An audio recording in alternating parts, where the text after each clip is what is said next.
जय हिंद मित्रांनो, आपल्या यूट्यूब चॅनलवर मी सर्वांचं मनापासून स्वागत करत आहे। आजच्या व्हिडिओच्या माध्यमातून आपण शिक्षक भरतीच्या संदर्भामध्ये एक महत्त्वाचा शासन निर्णय निर्गमित होणार आहे येत्या काही दिवसांमध्ये। तो शासन निर्णय निर्गमित करण्यापूर्वी एक अभ्यास गट स्थापन करण्याबाबत आज जे आहे शासन निर्णय प्रसिद्ध करण्यात आलेला आहे।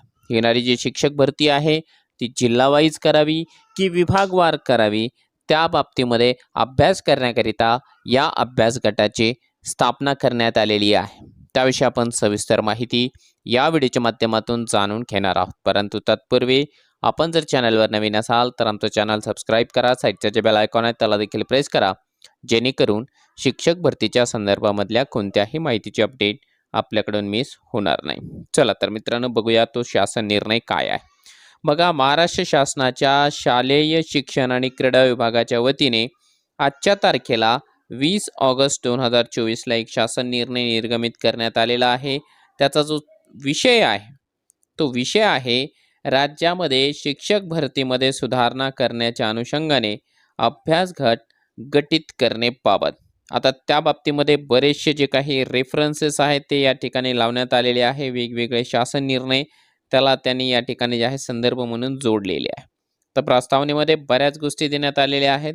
प्रस्तावना ही महत्त्वाची असते हे आपल्याला याच्यापूर्वी माननीय शिक्षण आयुक्त महोदयांनी एकदा मीटिंगमध्ये सांगितलं होतं की GR हा जो आहे तो प्रस्तावनेपासून वाचावा, जेणेकरून आपल्या लक्षात येतं की त्याचा जो संदर्भ आहे तो नेमका काय आहे। तर बघा, सद्यस्थितीमध्ये राज्यातील शिक्षक भरती ही राज्यस्तरावरून शिक्षक अभियोग्यता व बुद्धिमत्ता चाचणीमधील प्राप्त गुणांच्या आधारे राज्यातील स्थानिक स्वराज्य संस्था आणि त्यातल्या त्यात सर्व व्यवस्थापनाच्या गुणवत्तेनुसार पवित्र पोर्टल मार्फत करण्यात येते। परंतु शिक्षक पदभरतीनंतर शिक्षकांना वर्षानुवर्षे स्वतःचा जिल्हा सोडून अन्य जिल्ह्यामध्ये काम करावे लागते। तसेच वारंवार जिल्हा बदली ची जी मागणी आहे ती शिक्षकांकडून होत असते। तसेच बदली झाल्यानंतर नवीन जिल्ह्यात शून्य सेवा ज्येष्ठतेवर शिक्षकांना यावं लागतं। यामुळे शिक्षकांना स्वतःच्या जिल्ह्यात नोकरीची संधी प्राप्त करून देणे आवश्यक आहे, जेणेकरून विद्यार्थ्यांना स्वतःच्या भागातील परिसरातील शिक्षक उपलब्ध होऊन शिक्षक अधिक क्षमतेने काम करतील व विद्यार्थ्यांना गुणवत्तापूर्ण शिक्षण देण्यामध्ये शिक्षकांना निश्चितच मदत होईल। या सर्व बाबींचा विचार करता प्रचलित शिक्षक भरतीमधील ज्या त्रुटी आहेत त्या दूर करून जिल्हा किंवा विभाग स्तरावर शिक्षक भरती प्रक्रियेबाबतचा अभ्यास करून शिक्षक भरतीची उचित कार्यपद्धती सुचविण्याकरिता एक अभ्यास गट नेमण्याची बाब शासनाच्या विचाराधीन होती। त्यामुळे आता पुढील प्रमाणे निर्णय घेण्यात आलेला आहे। आता निर्णय महत्त्वाचा आहे।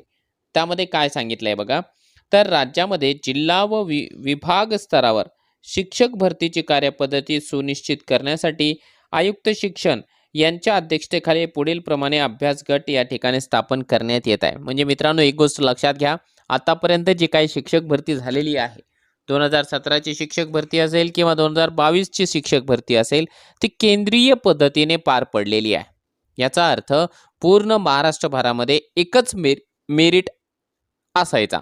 परंतु आता येणारी जी काही शिक्षक भरती असेल त्या येणाऱ्या शिक्षक भरतीमध्ये जिल्हा वाईज शिक्षक भरती करावी किंवा जिल्हा वाईज जर नाही होत असेल तर मग किमान जे आहे विभाग स्तरावर जे आहे शिक्षक भरती करावी, या बाबतीमध्ये अभ्यास करण्याकरिता अभ्यास गटाची स्थापना करण्यात आलेली आहे। खऱ्या अर्थाने हे येत्या शिक्षक भरतीकरिता धोकादायकच आहे असं माझं तरी वैयक्तिक प्राथमिक मत या ठिकाणी मी मांडू शकतो।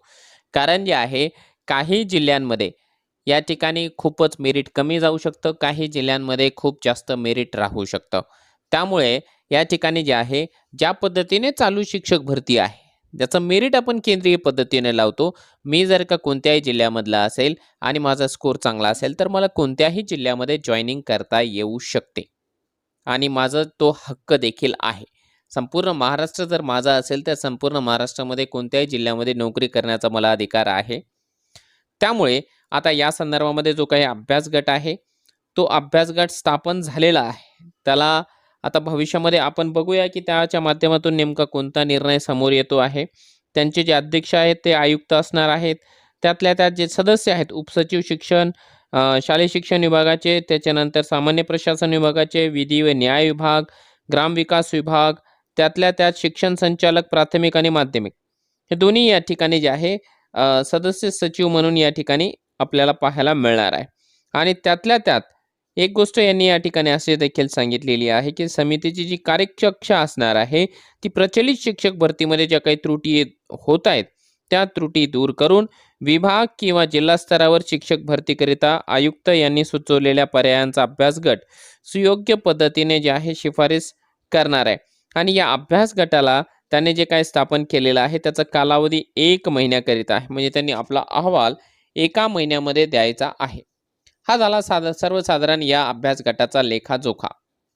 आता जर का सध्या प्राथमिक दृष्टिकोनातून जर आपण या ठिकाणी बघितलं तर एक गोष्ट आपल्याला लक्षात येत आहे की जो मराठवाडा साईड असतो, मराठवाड्या साईडमध्ये विद्यार्थ्यांची संख्या जास्त आहे आणि साहजिक आहे विद्यार्थ्यांची संख्या जास्त असल्या कारणाने कॉम्पिटिशन देखील या साईडला फार टफ असू शकतं.